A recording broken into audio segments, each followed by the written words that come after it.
بسم الله الرحمن الرحیم.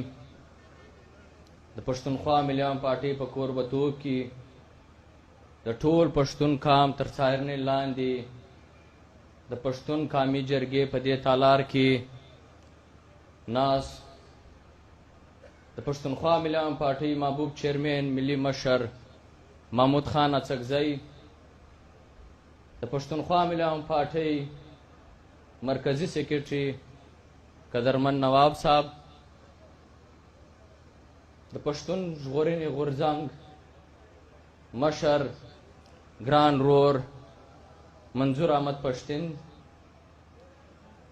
او په دې تالار کې ناس ټول علما اکرامو، د قبیلو مشرانو، ادیبانو، وکیلانو، ډاکټرانو، ذمہدارانو، د هر طبقې سره تعلق لرونکو ځوانانو، مشرانو او زموږ خویندو، ستاسو ټولو په اجازه عزیزانو، نن درېیمه ورځ ده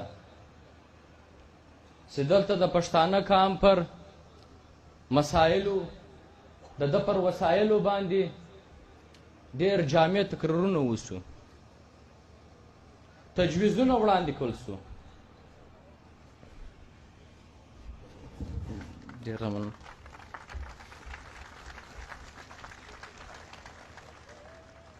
تجویزونه وړاندې کول سو.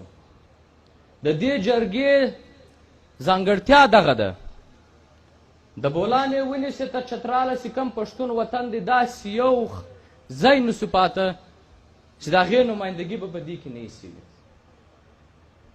داسې طبقه نه سوه پاته که هغه قبایلي دي، که هغه سیاسي ګوندونه دي، که هغه زموږ خویندې دي، که هغه ځوانان دي، که هغه سپین ږیري دي، که هغه وکیلان دي، که هغه ذمهداران دي، که هغه کاروباریان دي، که هغه صحافیان دي، د ټولو نمایندګي په دې جرګې کې وسوه، نو دا یو ځانګړتیا لري دا جرګه. عزیزانو، موږ تر یو نامه لاندې، پښتون قام تر نامه لاندې دا جرګه راغوښتې ده. بنیادي خبره دا ده چې موږ د قام خبره کوو، او یو قام په څه شي پېژندل کېږي.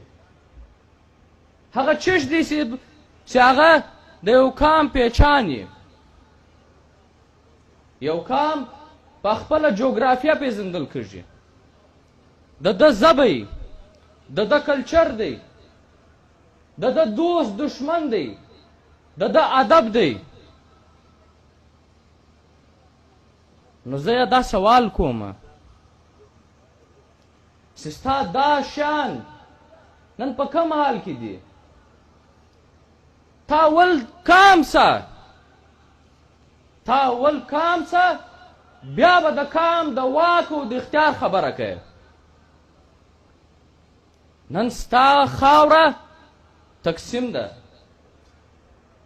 په دې وطن کې ته 3 ځایه تقسیم یې، او بیا دغه خاوره د قبضه کېږي دا ټک میاوالي په شکل کې، بیا لاندې په جنوبي پښتونخوا کې زموږ خاوره نیول کېدو کوششونه روان دي. ژبه د په داسې حالاتو کې ده چې ته ځان نسې پې پېژندلی، تا ته شناختي کارت درکړی دی، دا پر بل نامه دی، ستا پېچان ستا پر ژبه نه کېږي.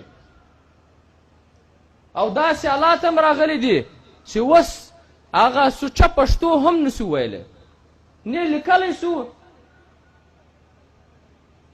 نو دا ستا حالات دي.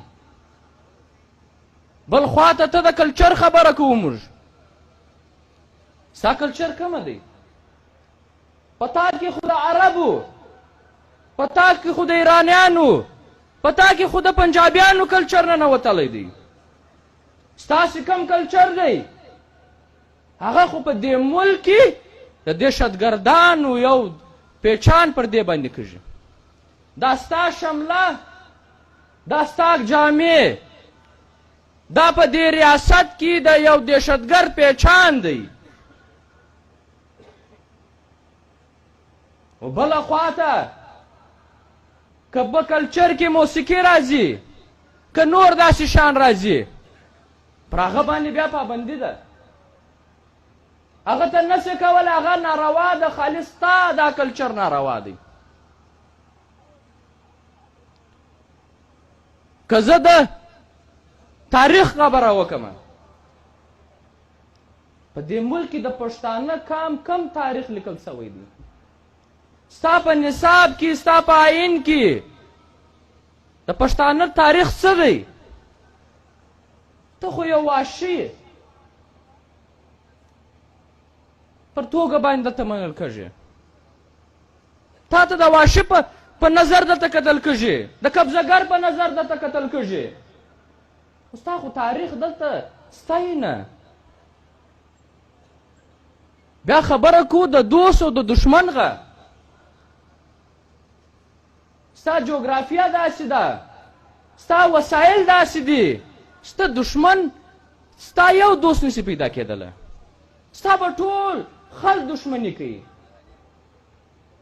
البته د دوست په شکل کې به هغه خلک چې ماتې د بربادۍ لپاره توپک په لاس راکول وسایل په لاس راکول چې ورسه وجنګېږه ستا په وطن باندې انګریز روسی پلانکی رانوتلی دی دا وطن تباه که ستا و دین ته خطره ده زه دا سوال کومه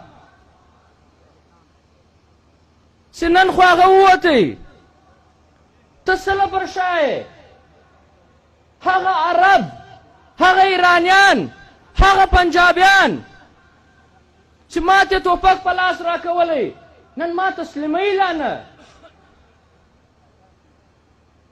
نن زما په وطن کې لوږه ده بېروزګاري دی صحت نسته یو بد حال دی بوران دی د هغه خلک نن وخول ته خواست کوي دا جرت هم نشي کولی چې دی به دا تاسې تسلیموي عزیزانو بنیادی وجه دا ده دا زموږ د مسایلو وجه دا ده چې موږ قومي غلام یو زموږ قومي غلامي ده چې یو قام غلامي هغه نه د ژوند حق لري نه د تعلیم حق لري نه د صحت حق لري نه د کور حق لري نه په خپلو وسایلو باندې اختیار لري د یو څه حق نه لري ستا قوم یې نه نو ستا وسایل ستا خاوره له کومه خوا راځي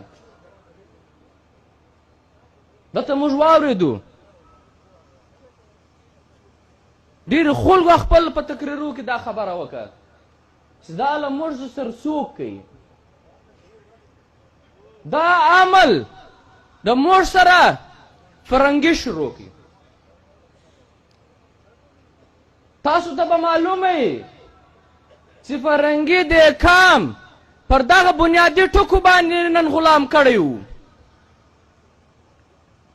چې ستا ژبه یې درته ووله ستا خاوره یې درځه پرې کړله ستا کلچر یې در ختم کړی او نن ته په داسې حالاتو کې چې ځان ته کام هم نسې ویلی او د هغه کار نن پنجاب ډېر په مړانه باندې پر مخ اخیستی عزیزانو دا ټول پرمختللي قامونه دا بنیادي شیان خپل پوره کړي دي که زه په دې ملک کې د پنجاب خبره وکړم د په خپل خاوره باندې خپل اختیار دی متحد یې سر ساتلی ده خپله ژبه یې ژوندی ساتلې ده خپل کلچر یې ژوندی ساتلی دی په بله خوا که زه دا ورته وګورم دا خپل اتلان هغه په یاد ساتلی دي دی په دې ملک کې یو سیک رنجیت سنگ د هغه مجسمه لګولی سي هغه په کتاب کې لیکلی سي خو پښتانه د خپل اتلانو خبره هم نشي کولی دی به خانه شهید نه یادوي دی به باچا خان نه یادوي دی به فقیر فین نه یادوي ټیک دا خو غداران ډکلیره شوي دي په دې وطن کې. غدار په څو؟ غدار په دا اوس د عین او د قانون خبره کوله، د جمهوریت خبره کوله، د محکومو قومونو خبره کوله، دا خبره کوله چې ښځو ته حقوق ورکاسئ، د دین غلط استعمال به نه کواسئ. بیا تاسو ولیده چې په دغه ګناه باندې عثمان خان کاکړ هم شهید کړی. په دې ریاست کې زموږ مشران دا نه دي محفوظه. په محترم مشر باندې حمله وسوه، په اسفندیار ولی خان باندې حمله وسوه، په شیرپاو صاحب باندې حمله وسوه، حتی کې په مولانا فضل الرحمن صاحب باندې حملې شوي دي. آیا موږ کام یو که نه یو؟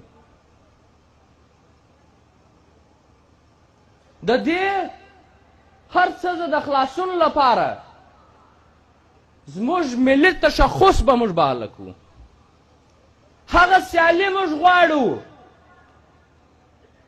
د سیالیزه دا معنا چې زه په دې وطن کې د فیصلو واک او اختیار غواړم، د بل کام سره برابري غواړم.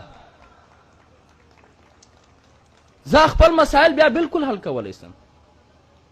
چې ته ما پښتون افغان ومنې، زما ژبه په نصاب کې راولې، په آئین کې دا ژبه را سره ومنې، دا به زموږ د نجات لارې. که زموږ په پښتانه وطن کې که داخله پالیسي ده که خارجه پالیسي ده، دا به د پښتانه افغانانو په خوښه باندې کېږي. که د وسایلو تقسیم کېدی، که په دې وطن کې هر څه فیصلې کېدې د هر حوالې باندې کېدې، دا به د پښتانه په خوښه کېږي، نه کې د هغه نامنیه د پارلماني اکثریت هغه جمهوریت په توګه به ته کوي. دلته خلکو د ښځو خبره وکړه، د ښځو د حقوقو خبره وکړه.